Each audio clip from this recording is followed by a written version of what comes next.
मैत्रेय जी ने, विदुर जी मैत्रेय जी के पास गए और भगवान के संबंध में प्रश्न किया कि भगवान ये सृष्टि करते ही क्यों हैं। अच्छा, एक गाना आप लोगों ने सुना होगा, आपने गाना सुना, दुनिया बनाने वाले काहे को दुनिया बनाई, सुना होगा। तो ये सवाल कभी आपके मन में आया होगा कि भगवान ने दुनिया क्यों बनाई? इसका उत्तर आपके पास है कि हम दे दें? है?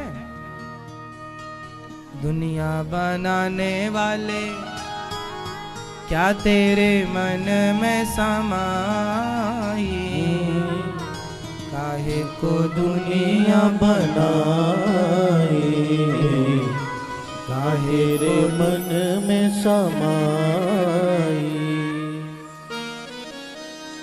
क्यों बनाई भगवान ने ये दुनिया? ये सवाल, ये गाना तब का है जब हम लोग पैदा भी नहीं हुए थे। किस पिक्चर का है ये तो हमें नहीं पता, कहीं हम कान में सुनाई पड़ गया तो हमने इस पर विचार किया कि भाई सवाल कोई पूछ रहा है तो उत्तर देना जरूरी है। हम तो भाई सवाल आप लोगों के पूछ लेते हैं और हमें उत्तर देने में बड़ा अच्छा लगता है। जीवन में जिज्ञासु होना चाहिए। क्या होना चाहिए? क्या होना चाहिए? जिज्ञासु। यदि आपके अंदर जिज्ञासाएं हैं तो उन्हें शांत करना चाहिए। इसलिए ये दास अनिरुद्ध रोज प्रश्नोत्तरी करता है कि आपका कोई प्रश्न है आध्यात्म जगत से जुड़ा हुआ तो उत्तर देकर हम आपकी सेवा कर पाएं। यदि हमसे आता है तो, नहीं आता तो अलग विषय। तो रोज प्रश्नोत्तरी होती है 6:30 बजे से। आप भी अपने मोबाइल पर YouTube पर जाओ, अनिरुद्धाचार्य टाइप करो। कितने लोग प्रश्नोत्तरी सुनते हैं मोबाइल पर? सुना करिए, बहुत सारा ज्ञान मिल जाएगा आपको। YouTube पर जाइए, अनिरुद्धाचार्य टाइप कीजिए, इस तरह से चैनल खुल के आएगा। इस परिवार पर 1,32,00,000 लोग जुड़े हैं। आप भी इस चैनल को सब्सक्राइब कर लेंगे तो आप भी इस परिवार के अभिन्न अंग बन जाएंगे, परिवारी बन जाएंगे और आप भी इन सेवाओं से जुड़कर आगे का कार्य कर सकते हैं। आगे की समस्त जानकारी, प्रश्न भी आप ऑनलाइन पूछ लेते हैं। कई बार ऑनलाइन प्रश्नों का भी उत्तर दिया जाता है। तो आप भी प्रश्नोत्तरी सुना करिए, कथाएं सुना करिए टीवी पर, YouTube पर। प्रिय भक्तों, भगवान ये दुनिया क्यों बनाए? भगवान ने दुनिया क्यों बनाई? उत्तर सुनो। भगवान ने ये दुनिया इसलिए बनाई, जैसे एक छोटा सा बच्चा एक छोटा सा रेत में घर बनाता है। आपने बचपन में कभी रेत के ढेर में घर बनाया कि नहीं? बालू के ढेर में घर बनाया ना? बचपन में हम लोग रेत के ऊपर बैठ जाते और उस पर खेलते और घर बनाते। छोटे छोटे बच्चे भी रेत के संग, बालू के संग, धूल के संग खेलते हैं और वो खेल खेल में एक छोटा सा घर बनाते हैं। उस घर में खेलते हैं और जब उनका खेल पूरा हो जाता है तो घर में लात मार के माँ के पास चले जाते हैं। अब सवाल आपसे है, बच्चों ने वो रेत में घर बनाया तो क्यों बनाया था? क्यों खेला? बच्चे क्यों खेले?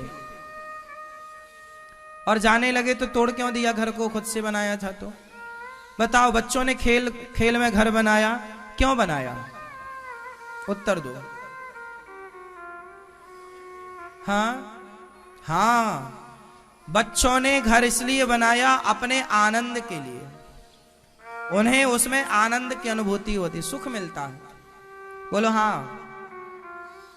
हम छोटे थे ना तो हमारे गांव में से ट्रैक्टर जब गुजरा करे घर के सामने तो हम लोग ट्रॉली के पीछे लटक जाया करते थे। बैलगाड़ी निकले तो बैलगाड़ी के पीछे लटक गए, बहुत दूर तक चले गए, फिर दौड़ के वापस आ गए। ऐसा किस किस ने किया है बचपन में? तो बताओ ये सब हम लोगों ने क्यों किया है? अपने जैसे छोटे बच्चे बैलगाड़ी में लटक जाते हैं पीछे, बालू के ढेर में घर बनाते हैं, बच्चे छोटे छोटे बच्चे गुड्डा गुड़ियों के संग खेलते हैं केवल अपने सुख के लिए, ऐसे भगवान ने भी ये संसार अपने अपने सुख के लिए बनाया, सबके सुख के लिए। आप भी सुख से रहो, भगवान ने अपने सुख के लिए, अपने आनंद के लिए, इसलिए भगवान का एक नाम है आनंद, नंद के आनंद भयो। भगवान ने संसार अपने आनंद के लिए बनाया, स्वांतः सुखाय, अपने निज आनंद के लिए। और ये संसार बहुत आनंद देने वाला है। अच्छा, संसार में सुख ज्यादा है कि दुख ज्यादा है? उत्तर दो मेरी मां। हाँ, संसार में सुख ज्यादा है कि दुख? जोर से। संसार में तो सुख ही सुख है, संसार में सुख ही सुख है। आप लोगों ने अपने गलतियों के कारण दुख पैदा कर लिया है। आप गलत निर्णय लेते हो, दुख मिलता है। अभी हमने थोड़ी देर पहले क्या समझाया? संसार में रहो पर संसार को अपना ना समझो। आप लोगों ने अपना समझ लिया तब रोना पड़ेगा। चलो एक छोटा सा उदाहरण समझाता हूं इस बात पर। संसार में दुख है ही नहीं। दुख क्या है वो जरा समझते हैं। एक आदमी ट्रेन पर बैठा और अपने लक्ष्य की ओर चला। एक ट्रेन चली कर्नाटक से, उससे आना था दिल्ली। एक आदमी बीच में कहीं स्टेशन पर चढ़ा और आकर बैठा, उसका भी रिजर्वेशन था। उसने देखा कि सामने वाली सीट खाली है और सीट के नीचे बहुत बड़ा बक्सा रखा हुआ है, बड़ी सुंदर पेटी, बड़ा सुंदर। उसको लगा ये किसका होगा। बहुत स्टेशन निकल गए पर उसे किसी ने छुआ नहीं। ट्रेन दिल्ली आई, सारे यात्री उतर गए, किसी ने नहीं छुआ। इसकी नीयत बिगड़ गई। इसको लगा ये बक्से में जरूर कोई माल होगा।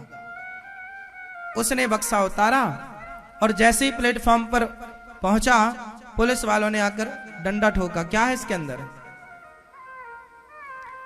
बोला इसके अंदर कुछ नहीं है। कुछ नहीं है? खोल के दिखाओ। उसने बोला चाबी तो चोर ले गए, हमारे भांजी की शादी है, उस शादी का सामान भरा है इसमें। पुलिस वालों ने कहा ये बक्सा तेरा है? हाँ, भांजी की शादी का सामान भरा है इसमें। पुलिस वाले बोले चलो तोड़ो ताला। ताला तोड़ा तो उसमें मरा हुआ आदमी पड़ा था, हाथ पांव कटे। अब पुलिस वाले बोले ले डंडा। बोला ये बक्सा मेरा नहीं था।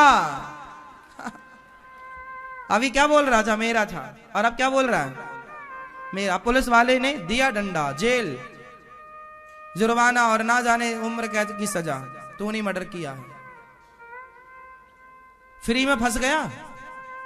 बोलो हाँ। क्यों फंसा? क्योंकि जो उसका था ही नहीं उसको उसने अपना माना। सारे यात्री उतर गए थे, तू भी उतर जाता, पर तूने दूसरे की वस्तु को अपना माना।